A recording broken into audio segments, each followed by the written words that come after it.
नमस्कार बंधुरा रिंकुर हेसेले स्वागत। बंधुरा आज चले एसेছি আপনাদের কাছে এক নতুন রেসিপি নিয়ে। বন্ধুরা গরমে মুখরোচক কাঁচা আমের চাটনি কিভাবে বানানো যায় এই রেসিপি আজ আমি আপনাদের কাছে শেয়ার করব। বন্ধুরা রেসিপিতে যাওয়ার আগে আমার চ্যানেলটা লাইক ও সাবস্ক্রাইব করে রাখুন। तो चलुन बंधुरा रेसिपिटा देखे नेওয়া যাক। आमेर चाटनी रेसिपिटा बानानोर जोन्नो आमी एकटा मीडियम साइजेर आम निये नियेछि आर निये नियेछि सामान्य परिमाण सादा सर्षे, एकटा शुकनो लंका ओ किछु परिमाण काजू ओ किशमिश आर निये नियेछि परिमाण मतो चिनी।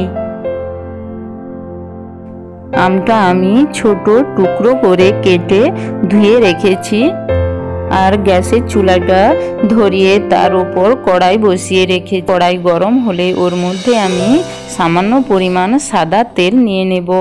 तेल गरम हो गेले तेलेर मध्य एकटा लंका केटे दिए देब। लंका हालका भाजा हो गेले ओर मध्य आमी सामान्य परिमाण सर्षे दिए देब এবং সরষে আমার ভাজা হয়ে গেলে কেটে রাখা আম দিয়ে আমি হালকা ভাবে নাড়াচাড়া করে নেব। বন্ধুরা ভাতের সাথে চাটনি খেতে আমাদের প্রত্যেকেরই খুবই ভালো লাগে। এবার আমি আমের মধ্যে পরিমাণ মতো লবণ দিয়ে দেব। বন্ধুরা আপনারা আপনাদের লবণের পরিমাণটা দেখে দেবেন। আমি আবারও হালকা নেড়ে চেড়ে নেব। এবার আমি আমের মধ্যে এক বাটি জল অ্যাড করব। বন্ধুরা আপনারা আপনাদের জলের পরিমাণটা দেখে দেবেন।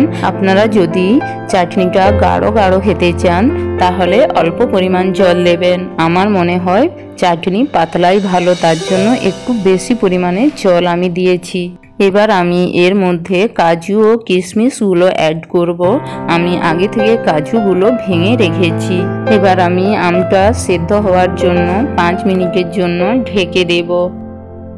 5 মিনিট পর আমি ঢাকা সরিয়ে নিয়ে আমের মধ্যে সামান্য পরিমাণ হলুদ গুঁড়ো অ্যাড করব। বন্ধুরা চাটনিতে সব সময় আপনারা হালকা হলুদ দেবেন, বেশি হলুদ দেবেন না, কারণ তাতে করে চাটনির কালারটা খুব সুন্দর আসে। এবার আমি এর মধ্যে পরিমাণ মতো চিনি দিয়ে দেব। আপনারা আপনাদের মিষ্টির পরিমাণটা দেখে দেবেন। আমি চিনি দিয়ে আবারও ভালোভাবে 2 মিনিটের মতো নেড়ে চেড়ে নেব। আমি আরও 3 মিনিটের মতো আমটাকে ফুটতে দেব। বন্ধুরা এই সময় আপনারা 2 টুকরো আম খুন্তি দিয়ে ঘেঁটে দেবেন, তাতে করে আমের চাটনিটা খেতে আরো সুস্বাদু লাগে। বন্ধুরা কাজু কিশমিশ দিয়ে আমার আমের চাটনি হয়ে গিয়েছে। একটা পাত্রে ঢেলে আপনাদের দেখাচ্ছি। দেখুন বন্ধুরা দেখতে কত সুন্দর হয়েছে এবং খেতেও দুর্দান্ত। আপনারা বাড়িতে অবশ্যই একবার হলেও ট্রাই করবেন।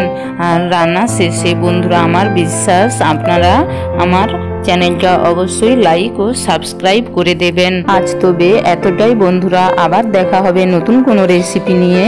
ততক্ষণে আমার চ্যানেলটা সাবস্ক্রাইব করে রাখুন এবং পাশের বেল বাটনে ক্লিক করে রাখবেন।